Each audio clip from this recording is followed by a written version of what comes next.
What's up, everybody? We're back with another episode of the Dragzine Podcast. I'm your host, Senior Associate Editor Brian Wagner. This week on the show, Todd Martin joins me. Todd, what's going on? Oh, just enjoying the sunshine here in Oklahoma City, Oklahoma. Yeah. You guys have effectively stolen our sunshine here in Ohio, and that's awful because we've got a lot of big races coming up this week, and it's pretty much looking like a great weekend for some boating. That's about it. We've had our share of rain here. I mean, we're 10, 12 degrees below normal for this time of year, and we're about 27 inches over our normal rainfall. So we feel your pain. Luckily, we've only had a handful of washouts at Tulsa Raceway Park. We're still getting a lot of stuff done up there and racing. So we've been pretty lucky trying to work our way through all the monsoons that's been coming through. Yeah, I went on 5 weeks straight traveling to different events, and there was always a threat of weather for pretty much all of them. And I always tell people, whenever I go racing, whenever I crew, wherever I'm going to an event, if it's 60% or less, I'm going. That's pretty much, I'm not going to worry about that. But even then, I've seen where it's been literally a 0% chance of rain, and it's rained. So you just got to kind of go with it and hope for the best. Yeah, I don't ever look at the rain chance. I look at the possibility of sunshine. So if it's 30% chance of rain, I have 70% chance of sun. I try to flip it the other way because, I don't want to focus on the negative. I want to focus on the positive. And if I came to you with a bet, 70-30 bet, you're going to take it, right? Yeah, so that's a great way to look at it. I never looked at that. That's the smart thinking. I like that. It's a great selling tactic to get people to go, oh, don't worry. It's 70% chance of sun. We're good. Let's go.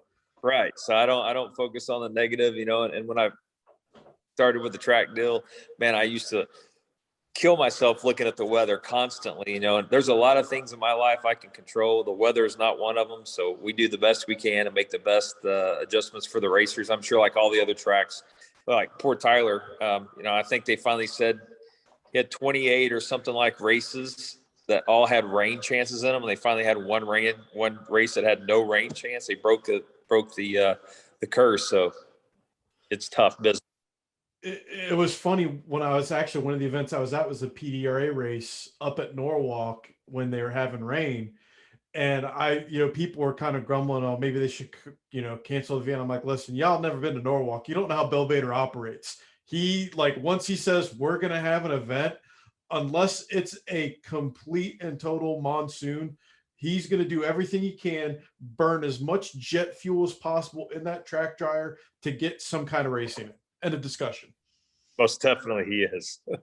It's funny. I tell people when you're sitting in the media center, you're watching, I'm like, you can always tell when the activity, it's fun to watch because the second the track staff can get out there, it's like this herd of ants that just come spilling out from underneath the bleachers there, and they all grab their equipment and get to work. It's all these people in white pants doing their thing. It's amazing to watch. Yeah. Bill's got it figured out up there. We get quite a few more racing days than he does. Of course, closer to the equator you get, more sunshine we should all have. But I know he really works hard. I know a lot of the other tracks out there work tremendously hard to get every event in. It's not lightly for a sanctioning body or even a racetrack to cancel a race because, if you have 100 races and that's 1/10 of your income for the year, you just lost, like we talked about earlier, you lost 10 cents, 10% of your entire income. So it's important to try to get every race in, not only for the racetracks, but also for the racers, because, we all have a limited amount of days that we can race. It's an amusement park with horsepower, and you have to maximize every day that you're open. Otherwise, you're not going to be open for very long. Yeah, that's true. We're continuously trying to figure out other ways to market, our drag strip and stuff, and our new dirt car track now that we have that open. We do some mud factor stuff. We do some driving courses with the city police department. We do stuff with the state highway department. Anything that we can do on that, basically Monday through Thursday timeframe that is usually dead time for us. It's maintenance time.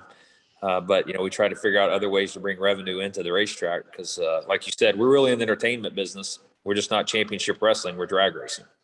And we can get some more of the track ownership stuff later. I've got some cool questions with that. But there's one thing that I always like to do is kind of hear about a racer's journey, about where they got to how they got to, even no matter how big of a name they are in the sport.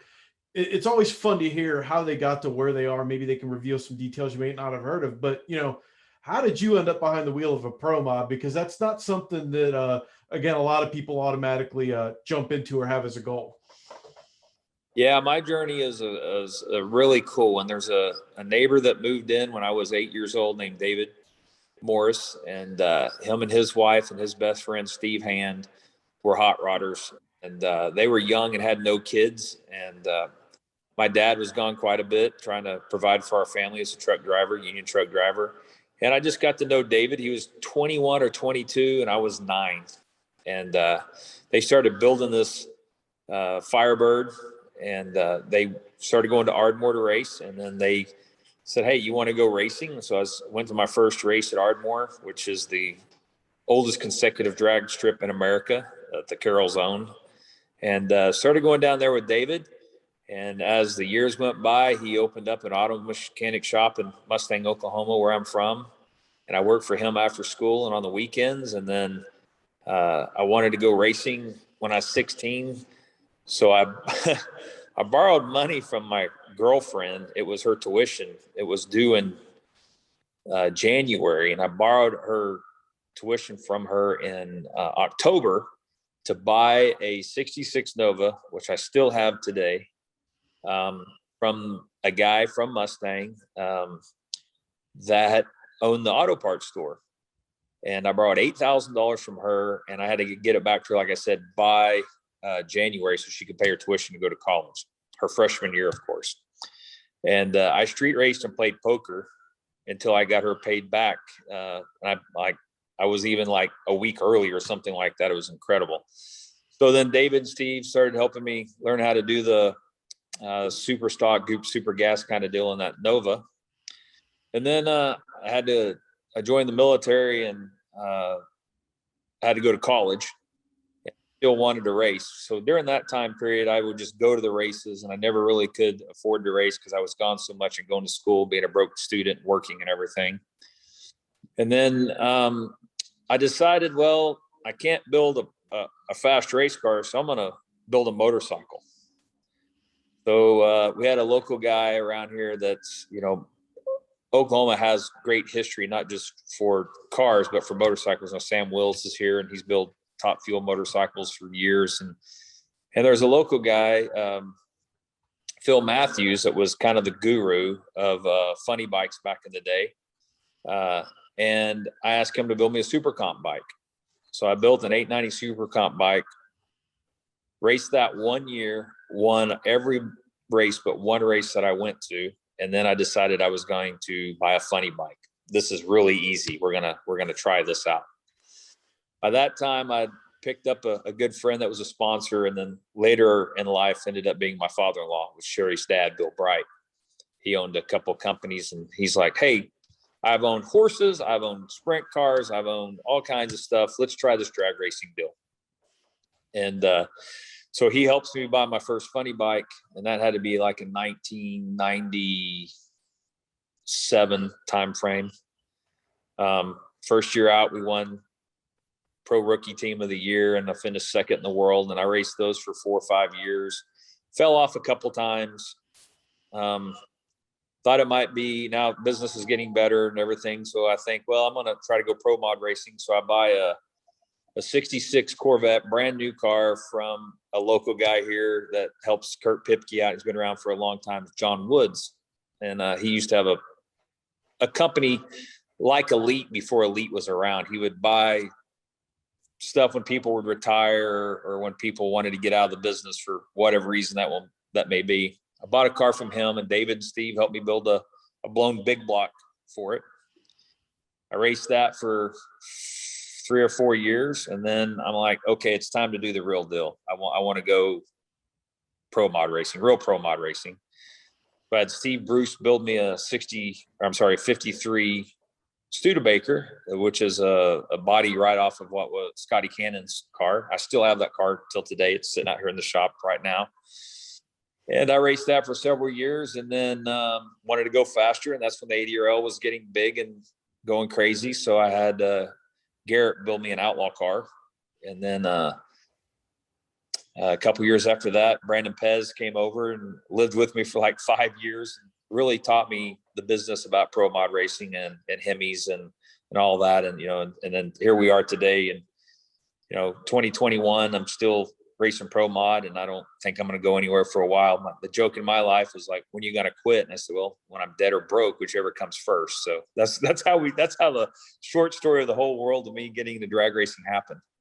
That's a pretty wild story. And I really like that mantra of I'm going to quit when I'm dead or broke, because I think that pretty much sums up a lot of us at this, where it's like, I can never see myself being a car show kind of guy. I've got to have something to race. And I always like to talk to the old timers I see at the track that have been racing longer than I've been alive, because there's usually a lot, like, they may not have the fastest car now, but I guarantee you 25 years ago, they were the man to beat. It's fun to have that mindset and, kind of keep going at it. Yeah. It's like, I'm so blessed. I mean, so I get to talk to Kreitz, and I get to talk to Benny Osborne. I get to talk to all these heroes of the 60s and 70s, that are still alive in Tulsa.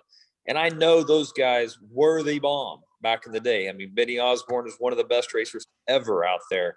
He's beat Don Garlitz. He's beat the Snake. He's beat, Mongoose.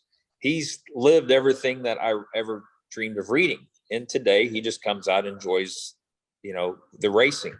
But, and we're way faster than he ever was, and he knows that. But for his time period, it is so cool to see those guys still come out. And I'm sure when I'm 70 or 75 years old, there's going to be some younger guy that I want to go out, I'm going to see, and I'm going to give them encouragement, just like all those guys have me over the years. And they'll probably be running 1 second passes then, and my 3.5 second passes aren't going to matter at all. So, but it's pretty cool to see those guys, like you said, still coming out, plugging away, and they were at the top of the game one day, and today, they're just enjoying the history of the sport. Or, when I was up at Norwalk, I saw Chris Caramissina sitting, in Krista's pit, and he's still barking out orders, telling people, helping actively get that car ready. He's just not behind the wheel anymore.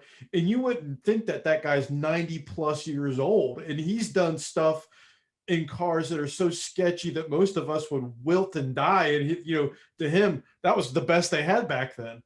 Yeah. Does anybody know how old Caramissina really is? I don't think anybody really knows. No, he's immortal. I really think he's immortal. That's just the bottom, someone said he's in his 90s, and I'm like, you want to believe it, but it's like, at the same time, I'm like, good God, that guy does not act like a 90-year-old man. Well, it's like everybody said he's been in the 70s for 20 years. Yeah, exactly. Yeah, that's a great way to describe it. It's maybe someday we'll ever find out how old he is. I don't know, but it's like Willard Kinzer. That guy raced, hill climb motorcycles well into his 50s when most guys would walk away. And he said, I'm going to race door cars now. Then he gets into pro mod racing. It's really, you only act as old as you feel, right? That's right. And I always joke about being a 16-year-old with a checkbook, and I hope it never changes. Yeah, exactly.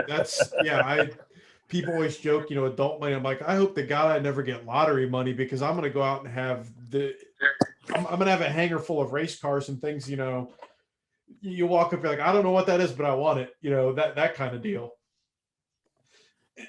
And you've raced a lot of different stuff, with the crazy bikes, which is a whole different level of insanity in my book. I had Ty Tharp on here. We talked about Nitro Harley racing. No thanks. I like to watch, wouldn't partake. What makes the pro mod class something that's fun for you that you want to stay and compete in? It's just probably because it's like the funny bike. It's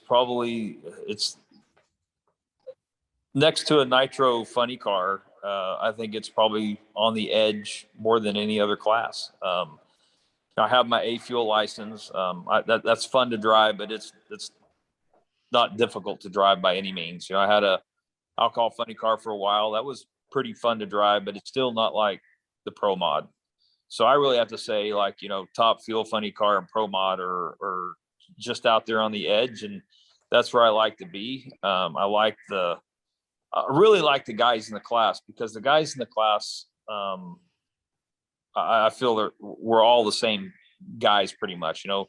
We've been pretty successful business guys, and we're able to go and do the things that we like, and we get to enjoy life on multiple levels. And this just happens to be a time and a thing that all of us guys come together. And I can say that we like to think we're professionals, but none of us are making a living doing it. That's for sure. So I think that takes a little bit of the pressure off of us, but it doesn't take away any of the desire to win. There is large in this class than it is any other class. I throw pro mods into the category of barely controlled chaos. That's the best way to describe what it is, because as a pro mod driver, you got a goal. I'm like, I want to go fast in a straight line. And it's almost like you got to have that talk with the car, like Harry T. Hogg had to talk with the car during Days of Thunder, where you're going to behave yourself. And the car does not want to do that. The car's going to do what it wants to do. You just have to react, right? Yes. Yep. Yeah. Sometimes, it's a well-oiled machine, and the other time it's a bronking bull, and you don't know what's going to go on, with the nuclear bomb sitting right in front of you. And I think that's maybe what drives me to it. It's the competition is really good. The technology is really good. I don't think I could build a really nice car and have it go out there and take off hard and then stop for 3 or 4 seconds and then take off again. I'm just not that type of racer. It's pro mods are a lot like tequila and firecrackers. They're dangerous and fun. As long as you're paying attention, they're good to go. But the second you have a little bit too much of something, it's when things go sideways, right?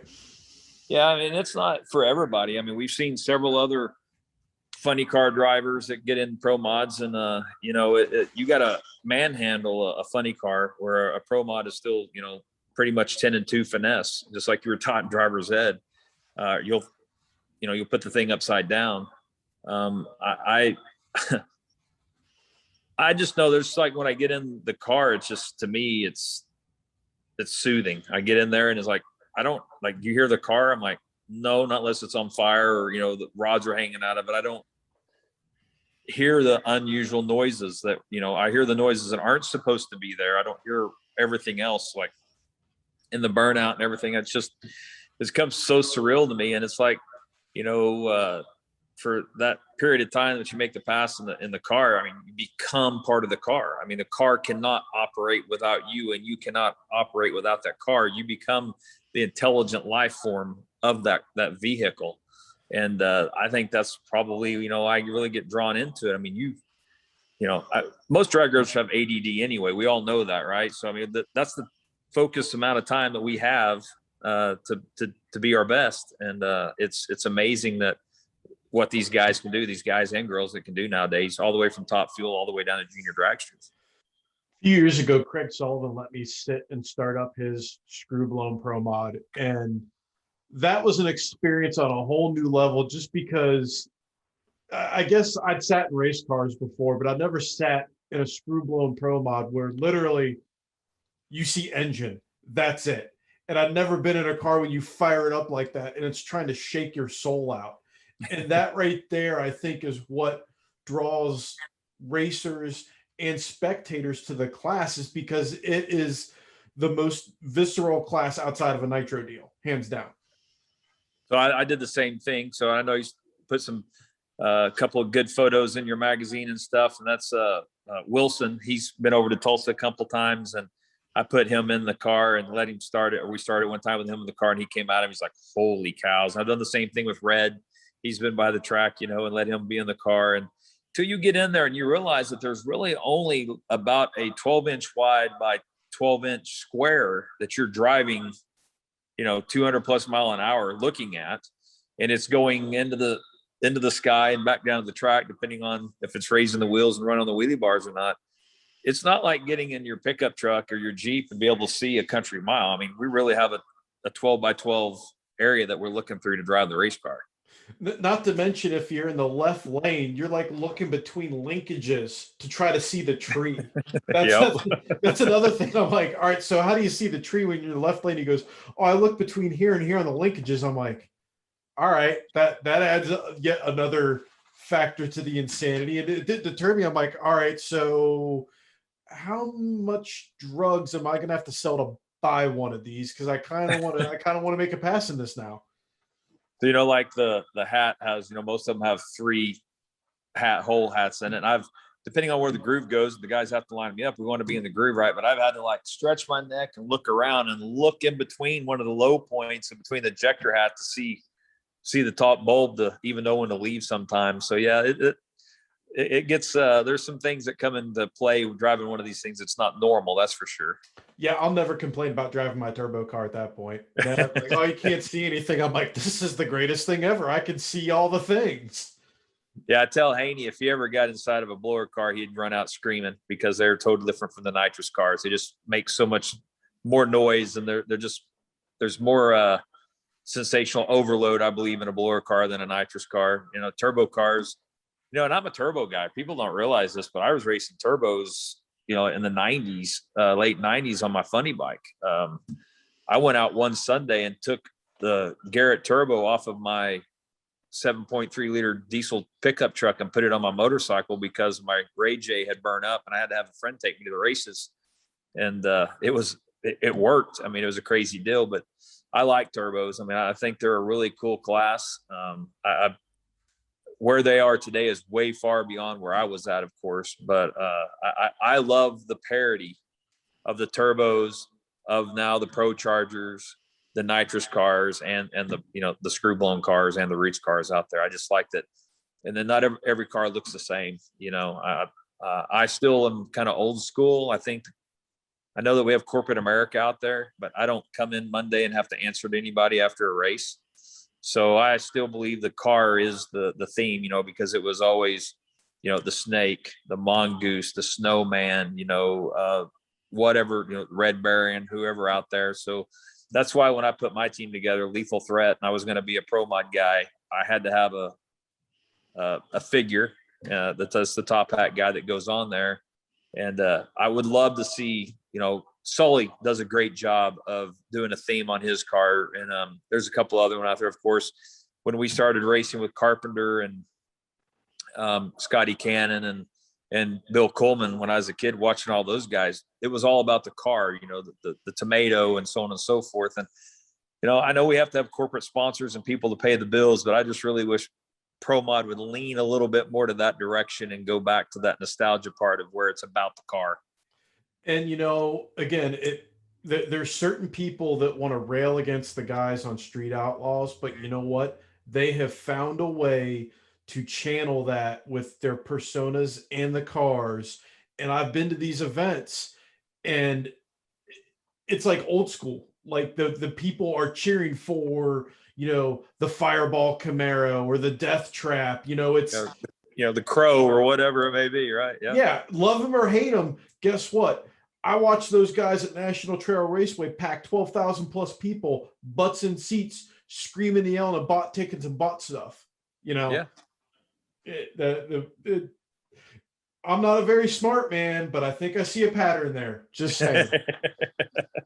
Totally agree with you there.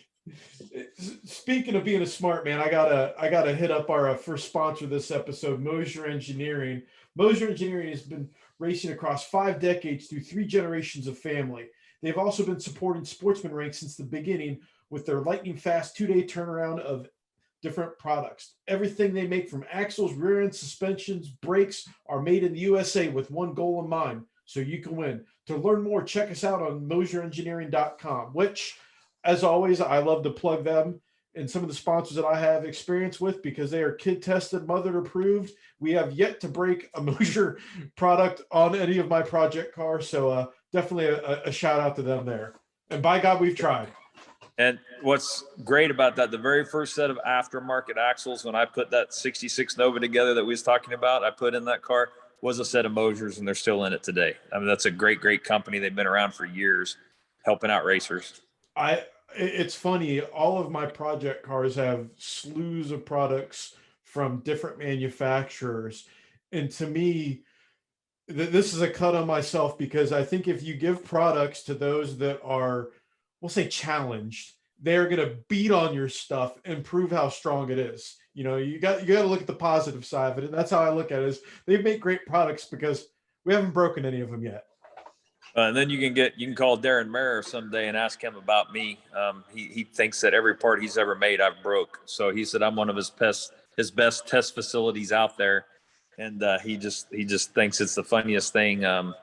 He's like, man, I've got all these other people running my parts, but you're the only guy that breaks these parts. And I'm like, I'm probably the only guy that races much as all these other guys do, because I put a lot of laps on stuff. I mean, we went out testing this last Saturday, trying to get ready for going the Midwest Drag Racing Series, going up to the first time to Great Bend, Kansas. So wanted to try a couple things because that's our first track that we'll be running at that has any type of altitude to it. And then it's going to be in August. And it's going to be hot as hell up in Kansas. So, but yeah, I mean, we like to test people's parts, no doubt about it. But Moser makes a great part. Like I said, they've been around for years. I've probably bought 3 or 4 sets of axles from them myself for project cars. It's a great company.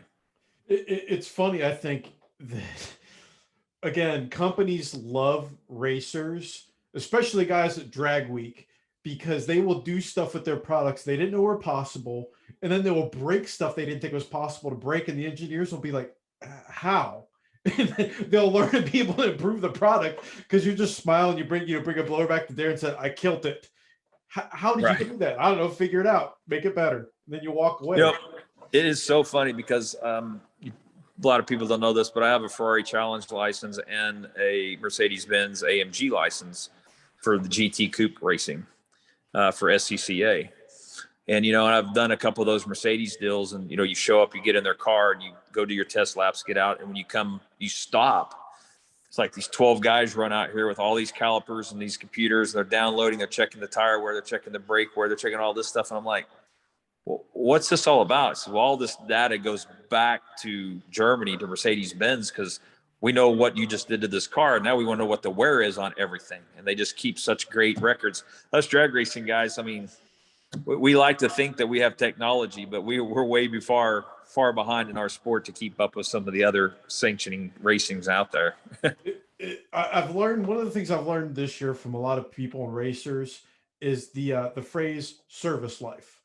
Parts have a specific service life. And if it is 25 runs, you stop at 25 runs. Could it go 26? Maybe. Or maybe not. You don't want to find out. So that's one of the things I've learned. Some of the crew chiefs, the guys that talk at the show, talk about service life. It's like, all right, so you guys have learned this from braking stuff, right? They go, oh yeah, we've learned the hard way. Yeah, it's like we do about 25 passes on a set of rods, and we look at burnouts versus a full pass, and if you have to board a burnout or something, so maybe we might go 30, but never past 30. The whole deal is like, is it a set of $1,150 set of rods, or is it, $7,000 to fix the window or $11,000 to replace the block? So, I mean, that $1,150 looks real cheap compared to $7,000 or $11,000. So yeah, you're right. Everything has a service life. I mean, spark plugs have a service life, blower belts have a service life, our helmets have a service life, our fire suits. I mean, everything out there. And that is just, if you want to be competitive and you want to win, you do not show up to the racetrack with the car just like it was when you put it in the box the last race. I mean, that's the only way I've been able to be successful in any racing, is to stay on top of those critical points of my motor or my chassis or my safety equipment. When you pull it out of the box, it should be ready to have gas splashed in it and charge battery and go racing. If you want to be successful, if you want to wrench on stuff at the track, go for it, but it's going to put you behind. That's putting you behind in ways that you don't know until more bad stuff happens. Yeah. You're going to end up wrenching on it. Yeah. You're going to end up wrenching on it anyway. So you might as well do it the easy way instead of the hard way. Yeah. Changing gears here a little bit. We talked about this a little bit earlier. One of the owners of Tulsa Motorsports or Raceway Park, again, it's one of those things. Why did you decide to become a racetrack owner? Because that seems like it's almost like at times when I talk to people, like owning a boat, you just keep throwing money at it. Like you don't ever get anything back out of it. What's that been like? Oh my gosh. So it was a joke, but somewhat serious. I told my wife one time, I said, hey, I'm going to own a racetrack when I get older, and it'll be something I can do when I retire and give me something to hang out with the guys still and stay focused on racing. Right. Cause I really have a passion for the sport. And, Dan Gutterman, was the owner at Tulsa Raceway Park, and he's the one that built the nice tower and redone the walls and put the new surface in. And Dan was a big enthusiast. Before that, he owned a place in Oklahoma called Howlett, which is a road racing course. But Dan is a big motorsports enthusiast, but he is a great mogul when it comes to property. He owns a lot of property in Oklahoma, Tulsa, and West Palm Beach. So he bought the racetrack to fulfill two desires. One was it's a great investment of property, and number two, he wanted to continue racing. And one day he thought maybe he'd build a road racing track at the drag strip, kind of just like they do in Gainesville or West Palm Beach or some of the other places that have that. And Dan and I didn't know each other. We just decided that, I raced up there and we went to the PRI show, and I was wanting to do some pro mod races up there, and started putting some packages together and showing him that we could do our own type of pro mod race in Tulsa. And that's how the Throwdown in T-Town got started. And Dan had a brother, and he wasn't much into racing. So Dan asked me, he said, "Hey, you want to buy my brother out of the racetrack? It's 219 acres of great commercial property here in Tulsa. And, you love racing. So why don't you be my partner?" So I had to fly down and meet Dan's dad in West Palm Beach and explain to him why I would be a good fit in their family business, because the family owns pieces of it. Everybody in the family owned it. I said, "Well, I've got a different perspective on it than your son does." I said, "Dan is a great businessman, but I'm a racer and I'm a spectator of the sport, and I have history and love for the sport." I said, "So I see a whole different side of the business than Dan sees. Dan sees the dollars and what the property value is and so on and so forth. He doesn't understand necessarily what a racer would want to see versus what a fan would want to see." And they approved it. So I bought into my portion of the racetrack. Dan and I had it for a while, and sold it. We sold it out to APAC, which is like a humongous company. They're based out of England. Oldcastle owns them. And they wanted to buy it for 30-year advancement. And Dan is like, "Look, you made money drag racing. You made money as a track owner." And I'm like, "Yeah, but I'm not done." He's like, No. You need to be done. You need to take your money, and you and Sherry need to go do something else and have a good time. You can race other places. I'm like, "Dan, I'm not done." I said, "This track is 3 years from having its 50th birthday." I said, "I'm going to go back to APAC and I'm going to ask them if I can lease this deal from them." So I make a run at APAC, and they agree to it. And my whole intention was just for Tulsa to make its 50th birthday. And now that's been 11 years since all that's went on with Dan, and we made our 50th birthday. We'll be 56 years this year. And that's kind of how I got in the racetrack business. It was just kind of a whim that, okay, I'm going to buy into this property. My kids will have a great chance to make some money on it someday. Who knew that it was going to be as quick as it was? And we got a great working relationship with the city of Tulsa and with APAC, and Tulsa Raceway Park has a bright future. It'll be there until Keith and I are tired of messing with it, or until we get too old to mess with it. So we're continuing on the history of Tulsa Raceway Park right there. The same place it's been now for 56 years. Now, does being a racer influence how you look at stuff as the track owner? You mentioned that was kind of your pitch to them. Has that still carried forward with how you make decisions, what you do versus it being business decisions? Or do you try to separate that out? No. I think it works really well. And, when I first got in the track business and I wanted to understand how a track was, Steve Yearwood was the number one guy on my list. And number two, of course, was the Vader family. And now that Keith and I have been able to be mentioned in the same breath as those guys and Royce Miller at Maryland, those are the three top track operators I think that have ever been around, just for insight and understanding the sport and so forth. So I try to watch what they do. And I still, to today, if I go to a new drag strip, I'm seeing how much they're selling their Cokes for and how they're getting people in and the things that they do differently. And it's no different like when we had the pandemic and we were the first track in the country to have fans, and we were the first track to announce nationally we're going to go paperless time slips. I look at the innovative things that those guys have done, and Keith and I keep pushing it to try to be innovators of the sport with a good value to the customer. So I still look at every racetrack I go to. It doesn't matter if I've been there 10 times. I mean, there's some great racetracks out there. XRP is one of the up and coming tracks down in Texas, of course. St. Louis is a great example. We love what they do over there too. And then we've lost some great tracks like Memphis. I hate to see Memphis go away over the years. It just wasn't what it used to be. And, when I hate to hear that, Houston is going to go away. That's been a fabulous facility. And, Seth has been one of my biggest advocates. Him and I are a lot alike. When we have our divisional meeting, we go in there and we pound on them pretty hard and let our opinions be heard. And that's, with the news coming out that Houston is going to go away, that opens the door, because there had already been some chatter about you guys potentially getting a race and trying to get a race. So I'm assuming now that door is opened a whole lot wider now, right? It is. And, we think that we can handle a national event. We used to have national events in Tulsa, IHRA national events, AHRA national events, had NHRA national events. They've all happened there over the years at TRP. They've come out. I'm not going to hold any secrets. I mean, NHRA's been out. They've measured the track. We're the fourth longest track in all of the NHRA tracks, and we're only shorter to Houston by like 3 feet.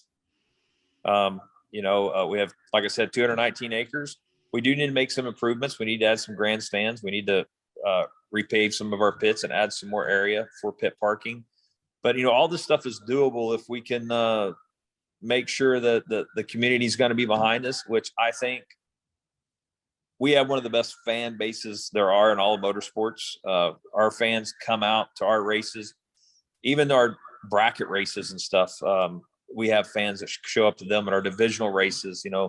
I can remember Rice came out the first year that Trey caps, and he's like, "What race is this?" I said, "Well, this is a divisional race." And we had like 4,500 people in the stands watching the divisional race. I'm like, how does that ever happen? So we have a great set of fans. And if we can get the city and our fans behind us, I think you'll see a national event here in Tulsa. I think we'll be selling it out. And in my book, you guys should get one just automatically, because you have a dirt track on the premises as well, which literally you can combine both of my loves at the same place, same time. Like, I just found out at Vegas right before the Super Streetcar Nationals, they have that giant modified race right before then. I'm like, well, hell, I'm gonna have to book a double vacation out here, come out, watch modifieds for a week, and then watch pro mods for a week. I'm like, what could possibly go wrong? So that's having the dirt track there. That's got to be helping you guys kind of take things to the next level too, right? Yeah, which, I mean, it's only been open for 5 weeks now. That was one of Dan's visions. It's a Tulsa Raceway Park. It's not just a drag strip. And I looked at doing a motocross track. I've looked at, Dan wanted to do a road race track back in the years. And Keith and I actually did a monster, a fast track, 330-foot sand drag strip over there for years. We had a couple of big mud bog races over there. We had some monster truck races over there, but they were far and few between.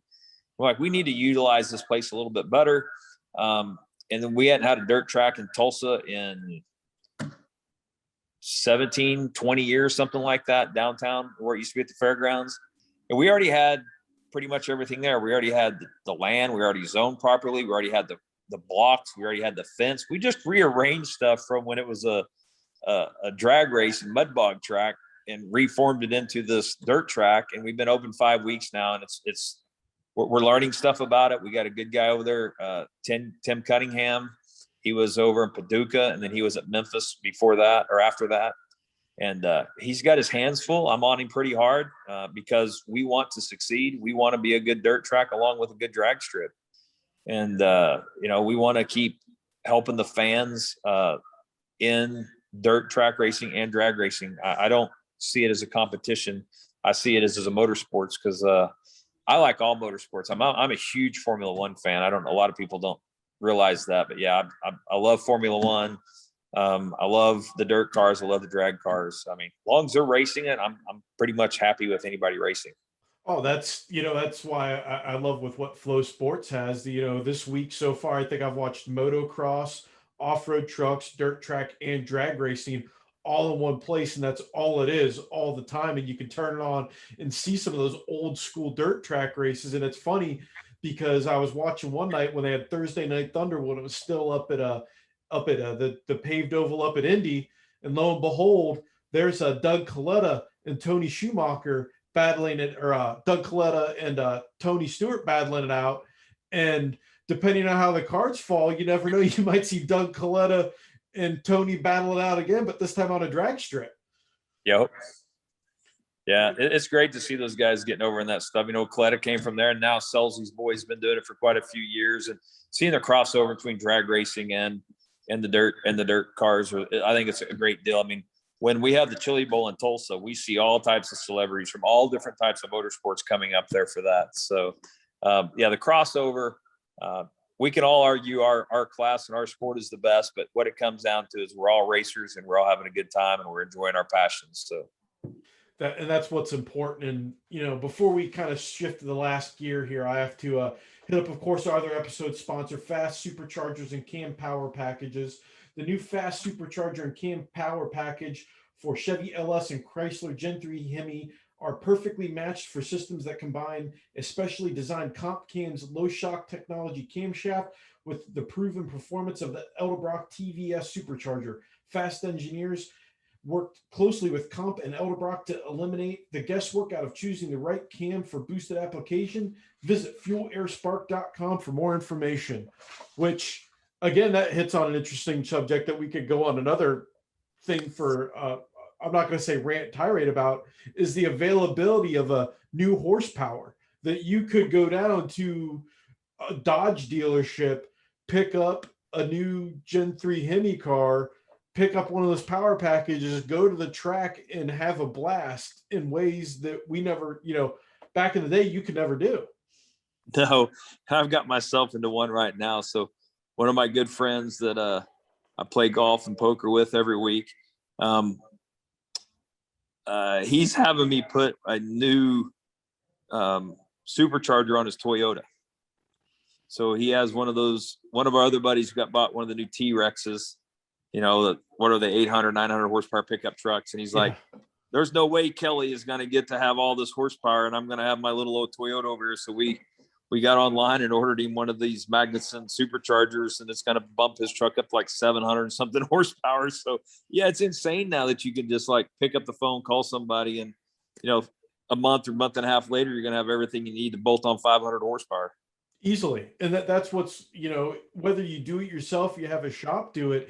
It's just, I think it's awesome that, in the way you can go out and go, well, I have X goal. And as long as it's nothing, you're not trying to do anything exotic or reinvent the wheel, chances are somebody's probably done it in some form or another out there. You just got to follow their formula, put it together, which is, it sounds easy, but it's a little bit harder than that. But in theory, you can make that happen, or go to a dealership and buy a brand new boosted Camaro, Corvette, Mustang, whatever you want, and just go have fun. It's great to see the manufacturers back into this. I don't know how long it's going to stay with all this electric push, but I think it's awesome that every, the big three all have hot rod pickup trucks and hot rod cars now again. I think the electric push is going to make things interesting, because at that point you can turn anything into a performance vehicle because there's no emissions behind it. And I've raced hobby grade electric RC cars for a while, so I know how ignorant you can make one of those things go in a hurry. So I'm just drooling at the idea. So wait a second, I could get instantaneous torque and horsepower in a full-size car. Okay. But again, it's going to be interesting to see how that plays out. I'd like to, after seeing the E-Cobra Jet E-Copo go, I think there's a lot of potential there, but it's going to take a while for those of us that like noise and smells to really gravitate towards it. Yeah, that was the deal about the funny bike always, is that it didn't make it sound like a vacuum sweeper going down the track. It didn't make a lot of noise. You could hear the tire chirping. You could hear the gear changes and stuff. there's something about fire and loud noises that just goes with drag racing. So I'm not opposed to electric cars. I love the hybrids. I mean, Ferrari just came out with a new 298 GTB, which is twin turbo, 6-cylinder, half hybrid car. I think is going to be an amazing vehicle. But I just, my heart is still, like I said, with the flames and the noise. Speaking of flames and noise, the Midwest drag racing series it's continuing to grow, and I lump a lot of those series that we see out there. We'll say the non-NHRA series, Midwest, Northeast Pro Mod, PDRA, the NMCA. They're these regional national series. It's sort of like back in the old days of professional wrestling when you had like certain regions had their big deals. I think it's extremely important for organizations like these to keep growing and prospering, because you're able to bring the big level feel to some of these smaller tracks. Yeah, I have to say, Keith has done a phenomenal job with the Midwest Drag Racing Series. I don't know. I'm just an advisor with Keith, trying to help him go in the right direction, rules wise and, safety wise, and just the way we do our business at the racetrack. And for him to be able to get somebody like Mav TV to start coming out and looking at drag racing like he has, and do a television show and do some live feed is phenomenal. And we want to see more of that for everybody. We want to see the PDRA get that kind of treatment because they have, room for it. And same with the NMRCA guys, they got room for that type of racing to get television broadcasting and stuff. So what I would like to see out of all that, my big dream is to find a way that we could get the top 3 or 4 cars in each class, nitrous class, blown class, turbo class, however they may be, because I know the PDRA rules and the NMRC or NCMRA rules and Midwest Pro Mod rules aren't too far off. I'd love to see a throwdown in between those 3 organizations at some track of the top drivers. Oh, totally. Like that I'm always a fan of that. It's almost like, the World Cup with Jason Miller does, where they bring all those in. Why not throw the Pro Mod Throwdown in there too? An event like that where you bring in all of those top people, or rotate it around to different events. I think there's a lot of tracks, if they were smart, would put themselves on the waiting list to have an event like that, to have that many top level pro mods in one place. That would be something to watch. I miss, racing with Riccia. I miss racing with Todd Tutterow and Jay Cox and those guys, because we don't go that far west anymore. So, I'd love to figure out a way to get all of us guys back to another racetrack and where we could all battle out again and have a good time. I miss racing with those guys. And then, but the Midwest Drag Racing Series has done a great job dragging a bunch of guys from the East Coast. The West Coast out here. Oakus and those guys have been coming out here racing their turbo cars with us, and got a couple blower cars that have come out here and raced a couple times. So we love to see them drag out here and race the Midwest. So we need to figure out a way somehow. I talked to Jim Hughes a couple times. Maybe we need to figure out a race Midwest guys against California guys out at his track, or maybe we need to figure out a way to get the Midwest guys, with all the PDRA guys and the guys up in the Northeast to race with those guys, But I would love to see somebody put something together where we could get these 3 great pro mod organizations together with their top drivers and race. Oh, it'd be amazing. Just like I said, to me, I was talking with a guy at the Good Guy show here in Columbus, and we were joking, well, what would you build if you had the money right now? I was like, I built a pro mod, because you can practically swing a cat and hit a big pro mod race somewhere east of the Mississippi at all. Like every weekend somewhere, there's a big pro mod race, which I think is a huge advantage for any program to have that, because you don't have to necessarily be a top level NHRA contender to go to one of these races and do well. And then additionally, what I like what the Midwest Series has done is bring in alcohol funny cars, because they're a great show in amongst itself. And there's a lot of them out there that need a place to race, and they want to race more than just NHRA stuff. So putting that kind of package together, I think, is what's making all of these regional organizations great. Yeah. When that happened, Keith and I were talking about it, and I was like, look, the biggest kept secret, I believe, is alcohol funny car out there. I mean, I've done, like I said, some A-Fuel stuff, and I had an alcohol funny car with Brad McWilliams. And the problem with alcohol funny cars, it hasn't had any life injected into it in 20 years. It's still the same B combo or D combo, screw blown clutch car. Now they're starting to get some automatics in there that they've had forever. And then for them to be able to move up and be treated more like professionals and be a draw to an event instead of just being part of an event is a big deal. And we feel the same thing with Top Sportsman and Top Dragster. I mean, those 4 classes right there are enough to satisfy anybody. I mean, you got Top Sportsman cars, Top Dragsters, and you got, of course, you got the alcohol funny cars and the Pro Mod. I mean, you can put anything else with that and have one of the best shows ever out there. And I think that's what's important that each of these series has in common is that it's a show. You go there and you're going to get to be entertained. You've got the bracket cars and stuff like that to kind of, to be the filler and whatnot. But the fact that I could go to a Midwest race and see Pro Mods and alcohol funny cars, NMC and see Pro Mods and radio cars, PDRA and see Pro Mods, Pro Stockers, and Top Sportsman cars, to me as a fan, that's where I want to spend my money. And I think that's important to keep growing that, to keep drawing people in. I totally agree. And it takes, a couple of these different organizations like this to keep the health of the sport up, because if there was just the Midwest Drag Racing Series, it would not be good. Or if it was just the PDRA, it wouldn't be good, or just NCMRA, or even the West Coast stuff. I mean, it takes all these. I'm a true believer that the more racetracks there are, the more racers there are, the more racers and racetracks there are, the more fans they are. And the more that those are, the more manufacturers that there are to support our sport. So I'm never here to it hurts me when I see a track go away. It doesn't matter if it's a dirt car track or a drag strip or even a road race course, because I just know that's just one less group of people in that area that are going to race. And I think that when organizations are making their rules and they're close together, that it makes it easier for people to cross over. You look at some of the radio stuff with, what the NMCA has done with their Street Outlaw class in X275, is that you can race both. If you want to race more times a year, you can cross over. And I think you make it easier on the racers to show up. That's a big deal.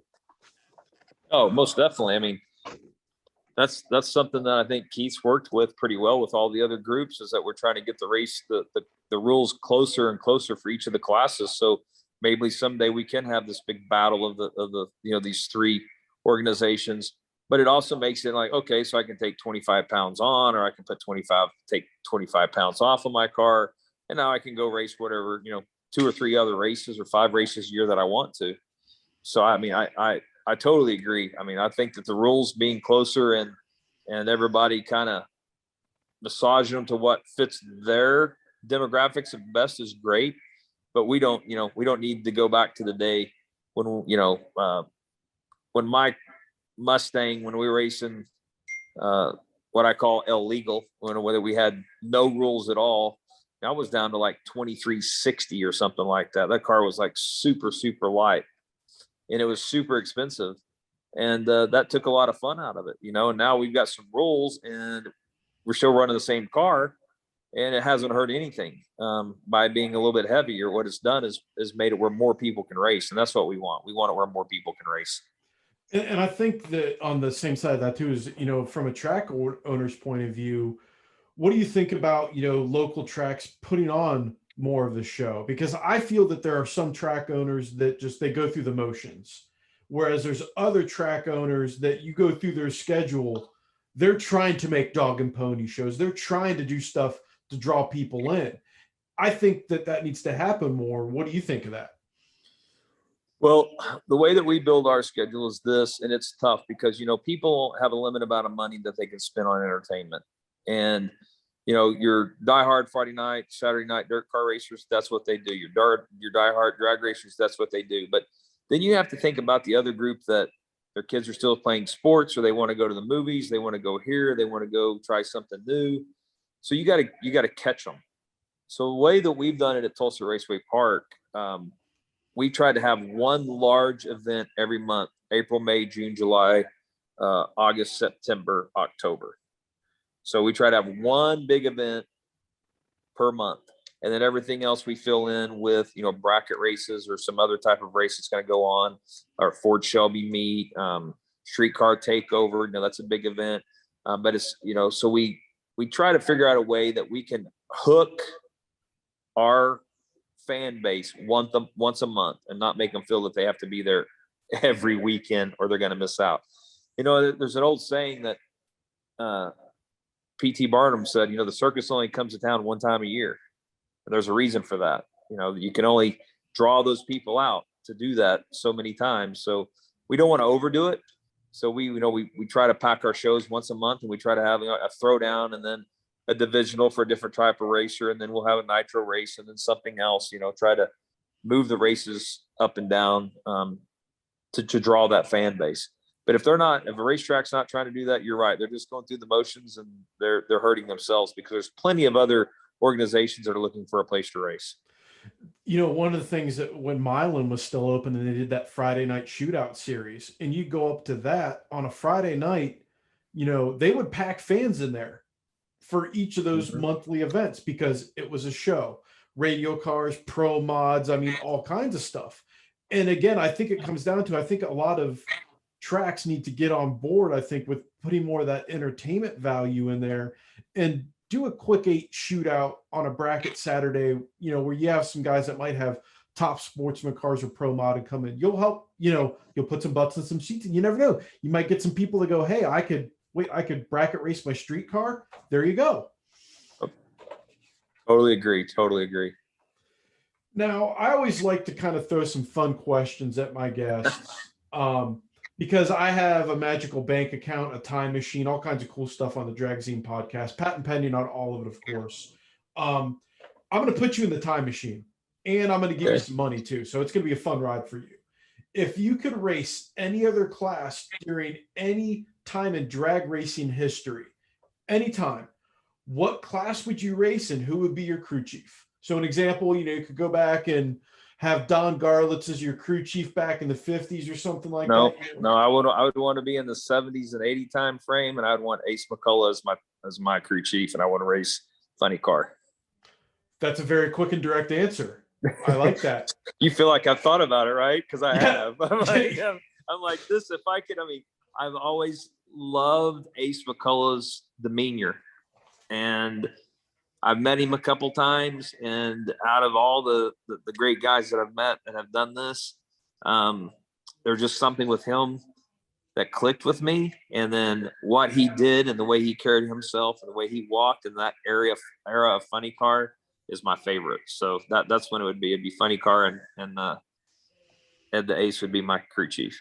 I could see that being a very solid, stout deal. And it's funny, I literally ran into his son up at Norwalk in Torrance's pit, rounded the corner. We both kind of ran into each other. Like, it's so crazy, like how his son looks and carries himself. Talk about a spitting image. Right. I was almost afraid he was going to start a fight with me, because I've heard some stories about his dad would be a little bit feisty at times. Yep, he didn't back down from him, I guess. No, and that's what's cool is you hear, like, to me, I grew up, during the, watching, probably we'll say mid to late 80s on, drag racing.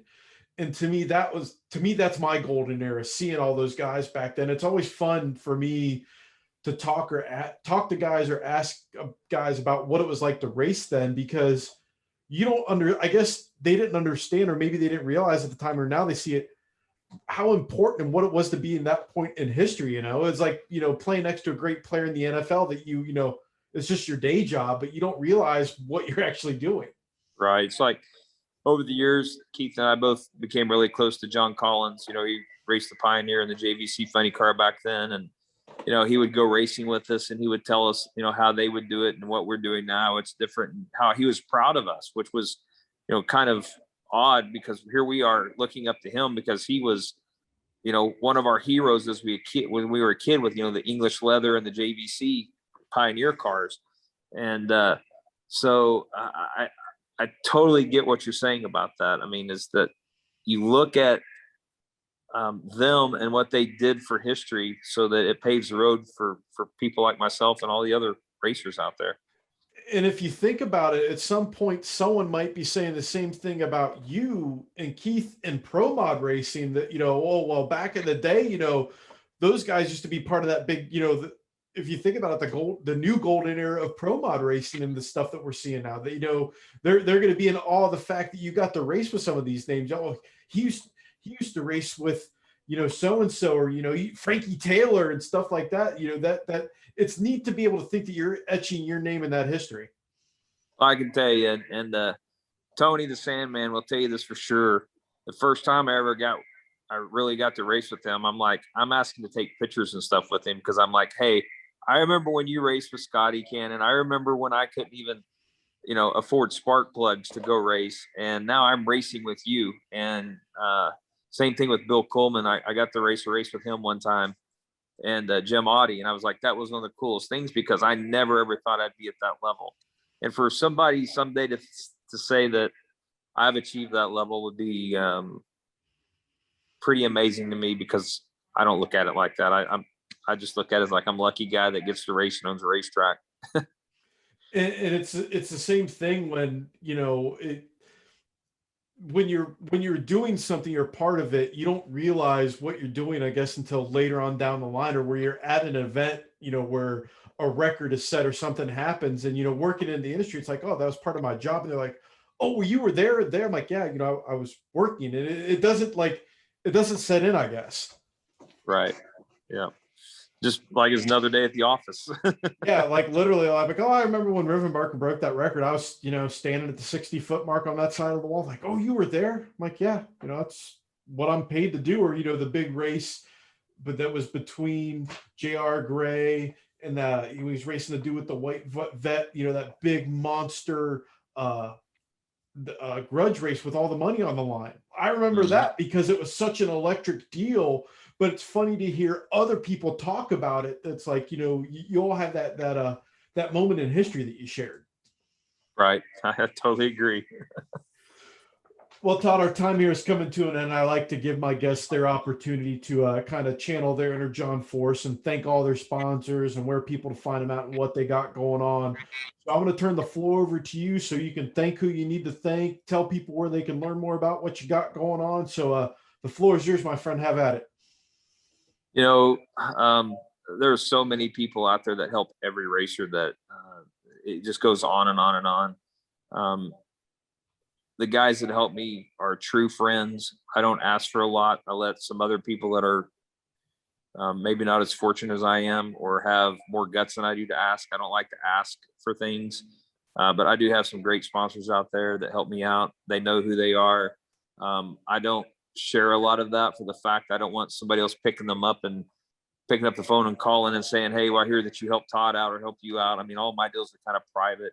I have a great group of people. They know who they are, and I thank them regularly on a private basis. And that's the way I'll continue to do my racing. Like I said, I don't wake up on a Monday morning and have to make a phone call to anybody and tell them I blew up or whatever.